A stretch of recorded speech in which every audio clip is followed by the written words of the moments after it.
समुद्र के बीचों बीच एक हेलीकॉप्टर और 3 मोटरबोट्स तेजी से क्रैश साइट की तरफ बढ़ रही हैं। वहां एक नासा कैप्सूल गिरा हुआ है और उसके अंदर है एस्ट्रोनॉट सैम।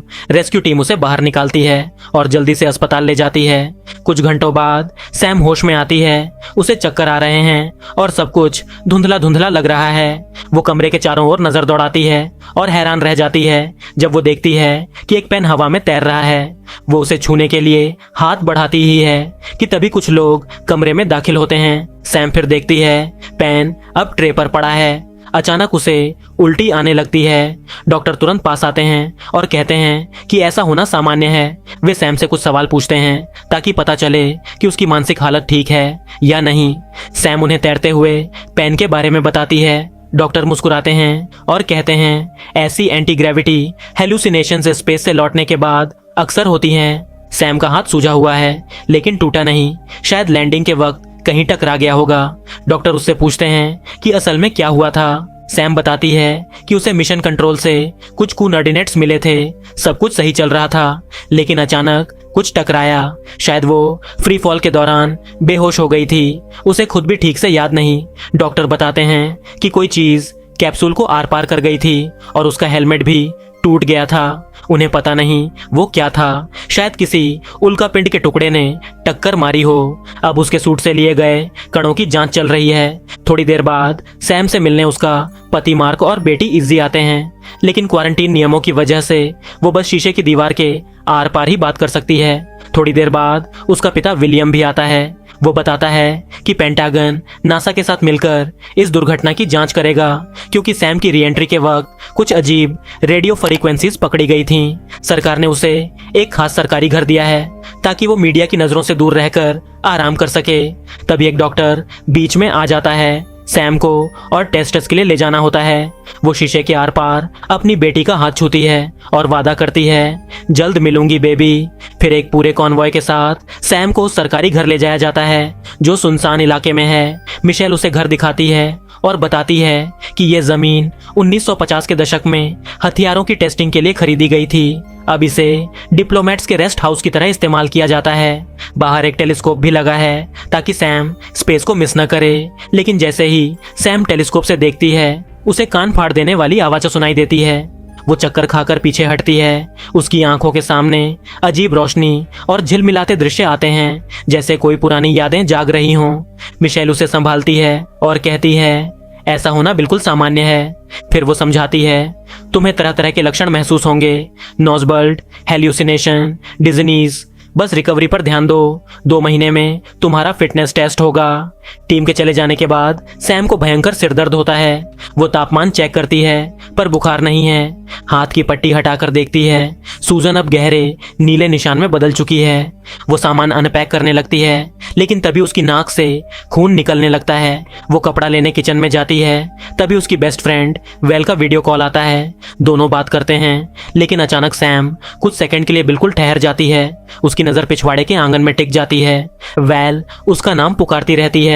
फिर सैम झटके से होश में आती है और कहती है मुझे लगा मैंने कुछ देखा लेकिन कैमरे के उस पार आंगन की छाया में वाकई कुछ हिलता है। वेल उसे सलाह देती है कि वो अपने लक्षणों को हल्के में बताए ताकि जल्दी काम पर लौट सके। कॉल खत्म होते ही घर की सारी लाइट्स टिमटिमाने लगती हैं और किसी दूसरे कमरे से तेज आवाज आती है। सैम धीरे धीरे वहां जाती है और देखती है कि फर्श पर मिट्टी और बारिश का पानी फैला है। एक कुर्सी गिरी हुई है और पिछला दरवाजा खुला हुआ। वो बाहर जाकर टेलीस्कोप उठाती है, जंगल की तरफ देखती है और छायाओं में कुछ हिलता हुआ पाती है पर वो चीज पल भर में गायब हो जाती है। वो एक पत्थर उठाकर उस जगह फेंकती है लेकिन उसे नहीं पता कि वो रहस्यमयी आकृति अब घर की छत पर है। अचानक वही डरावनी चीख जैसी आवाज उसके कानों में गूंजती है और उसके सामने फिर से वही विजन आने लगते हैं। एक अंधेरे धुएं से भरे क्रैश साइट पर कुछ लोग चलते हुए। अगली सुबह जब सैम जागती है तो देखती है कि उसके हाथ की पट्टी गायब है और नीला निशान अब और फैल गया है। वो नाश्ता बना रही होती है तभी एक अंडा हवा में तैरने लगता है। वो उसे छूती है अंडा हवा में हल्का हल्का डोलता है। वो छोड़ती है और वो तैरता रहता है, लेकिन जैसे ही मेडिकल टीम पहुंचती है अंडा नीचे गिरकर फर्श पर टूट जाता है। फिर दिन भर सैम पर ढेर सारे टेस्ट किए जाते हैं। कसरत करते समय उसे पैर में दर्द होता है, पर वो कहती है बस क्रैम्प है। टेस्ट खत्म होने के बाद वो बर्फ के पैक के साथ लेट जाती है। मिशेल माफी मांगती है कि टेस्ट बहुत सख्त थे, लेकिन कहती हैं इनसे जो डेटा मिलेगा वो स्पेस प्रोग्राम के लिए बहुत काम आएगा। वो पूछती है कि क्या सैम को कोई नया लक्षण महसूस हुआ। सैम झूठ बोलती है, नहीं सब ठीक है। शाम को जब टीम चली जाती है सैम अपने पति मार्क को कॉल करती है। वो कहती है कि रिकवरी के बाद वो एक फैमिली ट्रिप पर जाना चाहती है। मार्क मना कर देता है। इजी को ऐसा नहीं लगना चाहिए कि सब ठीक है। अगर हम तलाक ले लें तो उसे और झटका लगेगा। सैम उदास होकर कहती है हम अभी भी चीजें संभालने की कोशिश कर रहे हैं। मार्क कहता है तुम महीनों तक ट्रेनिंग में थी, फिर स्पेस में चली गई, अब लौटते ही फिर मिशन पर जाना चाहोगी। सैम की आवाज भर्रा जाती है, तुम दोनों मेरे लिए बहुत जरूरी हो। मैं चाहती हूँ कि इजी को वो परिवार मिले जो मुझे कभी नहीं मिला। फिर पता चलता है कि इजी गोद ली हुई बच्ची है, क्योंकि वे खुद बच्चे नहीं कर पाए थे। लेकिन मार्क कहता है इससे भी वो खालीपन नहीं भरा जो हमने सोचा था। तभी इजी दौड़कर आती है और अपनी फैमिली की ड्राइंग दिखाती है, जिसमें आसमान में कुछ स्पेस वाले लोग बने हैं। बाद में सैम जंगल में टहलने जाती है। अचानक फिर वही दर्दनाक आवाज उसके कानों में गूंजती है। उसके सामने सर्च टीम और धुएं से भरा दृश्य चमकने लगता है। आवाज बंद होती है तो वो देखती है पत्तों के नीचे कोई तार छिपा है। वो उस तार को फॉलो करती है और एक पत्थर तक पहुंचती है जिसमें से हल्की रोशनी निकल रही है। वो उसे उठाती है और समझ जाती है कि पत्थर नकली है। उसके नीचे कैमरा लगा है। डरकर वो चारों ओर देखती है और दूसरी दिशा में भी एक तार दिखता है। वो उसे फॉलो करती है और एक और नकली पत्थर पाती है जिसके नीचे भी कैमरा लगा है। वो जल्दी से वापस लौटने लगती है, लेकिन पेड़ की जड़ में पैर फंस जाता है और वो जोर से गिर जाती है। जब वो होश में आती है तो अपने बिस्तर पर होती है। सिर दर्द से फटा जा रहा है, बालों में खून लगा है। तभी दरवाजा खुलता है। एक अजनबी आदमी कमरे में आता है और कहता है हमने तुम्हें बाहर जख्मी हालत में पाया, इसलिए तुम्हें अंदर लाए। और सैम का दिल तेजी से धड़कने लगता है, क्योंकि उसे याद नहीं वो जंगल से वापस आई भी थी या नहीं। घर में सैम को अचानक कुछ आवाजें सुनाई देती हैं। थोड़ी देर बाद उसे पता चलता है कि विलियम उससे मिलने आया है। वो बताता है कि जब वो पहुंचा और घर खाली मिला तो उसने तुरंत एक सर्च टीम बुला ली थी। वो सैम को डांटता है कि उसे आराम करना चाहिए था। सैम कैमरों के बारे में पूछती है तो विलियम कहता है कि उसने नासा को घर के सारे डिटेल नहीं बताए, क्योंकि उसे लगा नहीं था कि सैम इतना कुछ करेगी। फिर वो उसे नीचे ले जाता है और फर्नीचर के पीछे छिपा हुआ एक सीक्रेट एरिया दिखाता है। वो बताता है कि ये घर दरअसल सेफ हाउस है, यानी ऐसे लोगों के लिए बनाया गया जो खतरे में हो और कुछ समय के लिए छिपना चाहें। सीढ़ियों से नीचे उतरते हुए वो समझाता है कि नीचे पूरा रहने लायक सिस्टम है, अलग कमरा, बिजली का अपना स्रोत और सैकड़ों सिक्योरिटी कैमरे। अगर कोई इमरजेंसी हो तो घर 3 परतों वाले मेटल से अपने आप सील हो जाता है। उसमें डिफेंस सिस्टम भी है, लेकिन विलियम को नहीं लगता कि सैम को उसकी जरूरत पड़ेगी।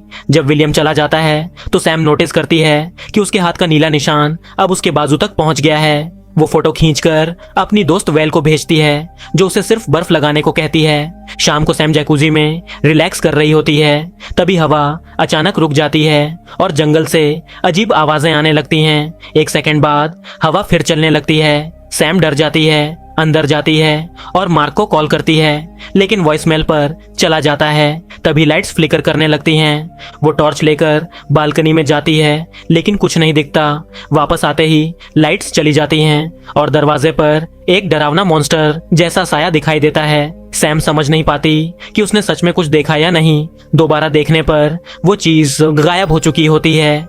वो जल्दी से दरवाजा बंद करती है और अलार्म एक्टिवेट कर देती है। तभी एआई सिस्टम घोषणा करता है security breach detected, initiating lockdown.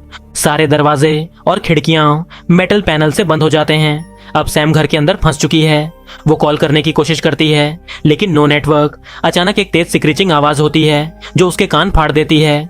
पीछे से कुछ गिरने की आवाज आती है पर वहां कुछ नहीं। फिर किसी कमरे से ग्रोवलिंग की आवाज आती है। डर के मारे वो नीचे भागती है और सारे पावर स्विच दबा देती है पर कोई असर नहीं। दरवाजा बंद नहीं हो रहा और तभी डोरनॉब हिलने लगता है। सैम हिम्मत जुटाकर दरवाजा खोलती है लेकिन वहां सिर्फ हिलता हुआ पौधा दिखता है। वो करीब जाती है और तभी खिड़की के पार से एक भयानक हाथ कांच पर पड़ता है। सैम चीखते हुए नीचे भागती है और बंकर में जाकर सिक्योरिटी कैमरे ऑन करती है। स्क्रीन पहले डेड लगते हैं लेकिन फिर एक कैमरे में वो वही भयावह क्रीचर देखती है जो घास पर झुका बैठा है। लाइट झिलमिलाती है और वो गायब हो जाता है। फिर अचानक फोन की घंटी बजने से सैम जाग जाती है। असल में वो कंप्यूटर के सामने ही सो गई थी। ऊपर जाकर देखती है कि विलियम और उसकी टीम आ चुके हैं। सैम बताती है कि घर के जनरेटर में कुछ गड़बड़ है। विलियम कहता है कि उन्होंने भी ब्लैकआउट्स नोट किए हैं और टीम को ठीक करने भेज देता है।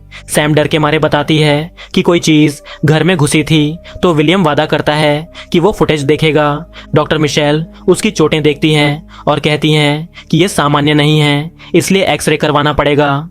थोड़ी देर बाद सैम का पति मार्क और बेटी इजी आ जाते हैं। विलियम अपनी पोती के साथ खेलता है जबकि मार्क और सैम जंगल में अकेले बात करने जाते हैं। सैम उसे बताती है कि उसने किसी दूसरे ग्रह की चीज देखी है और उसे शक है कि जब वो मिशन से लौटी थी तब शायद वो चीज साथ आई हो। विलियम कैमरे चेक करता है पर फुटेज में कुछ नहीं होता। बस उसी वक्त वीडियो गड़बड़ हो जाता है जब सैम ने क्रीचर देखा था। विलियम उसे समझाता है कि शायद वो स्ट्रेस और थकान के कारण कुछ देख रही है लेकिन सैम कंप्यूटर से घर का बायो स्कैन कराती है और सिस्टम बताता है कि घर में कुल 9 लोग हैं जितने वहां मौजूद हैं, यानी कोई अनजान अंदर नहीं है।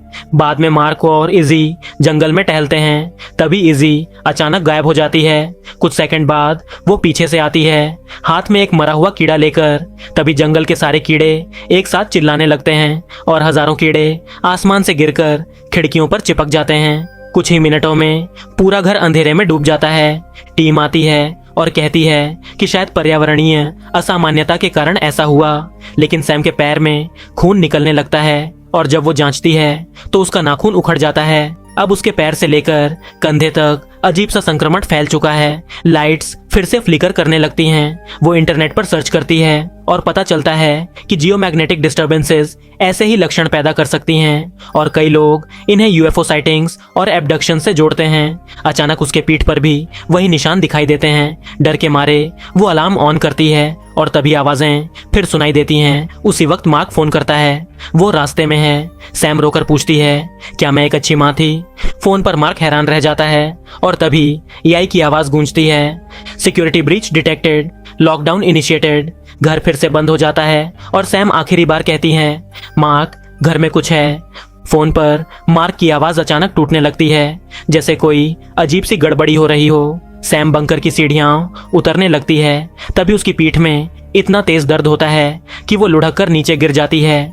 जमीन पर गिरने के बाद जब वो अपनी पीठ छूती है तो उसकी उंगलियों में एक चिपचिपा पारदर्शी पदार्थ लगता है जैसे कोई एलियन तरल हो। उसका मोबाइल टूट चुका है। ऊपर से आवाजें आ रही हैं, इसलिए वो दौड़कर कंप्यूटर चालू करती है और सारे कैमरे चेक करती है मगर किसी इंसान का कोई निशान नहीं। वो सिस्टम से स्कैन करवाती है। 1 मोर लाइफ फॉर्म डिटेक्टेड, मतलब उसके अलावा कोई और भी घर के अंदर है। स्क्रीन अचानक गड़बड़ाने लगती है और तभी वो भयानक क्रीचर आखिरकार कैमरे में दिखाई देता है। डरी हुई सैम तुरंत मॉनिटर्स बंद कर देती है। वो दोबारा स्कैन करती है और अब कंप्यूटर बताता है कि ऊपरी मंजिलों पर 2 और जीव हैं। वो कुछ बटन दबाती है जिससे छत से स्मोक गैस निकलने लगती है। सैम भागती है और किचन में पहुंचती है जहां फिर वही आवाजें हैं।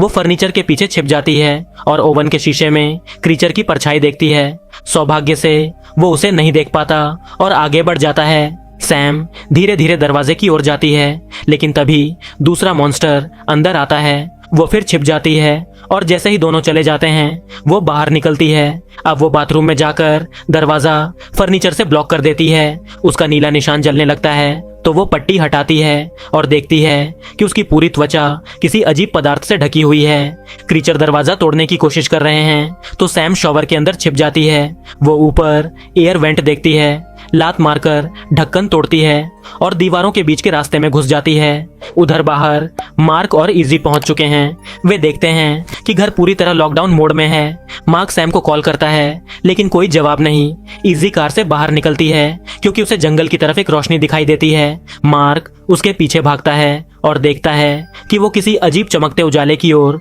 इशारा कर रही है। इधर सैम घर की दीवारों के बीच भागते हुए सीढ़ियों पर चढ़ती है। तभी क्रीचर उसका पैर पकड़ लेता है। वो पूरी ताकत से लात मारती है, उसका पंजा छुड़ाती है और भागती रहती है।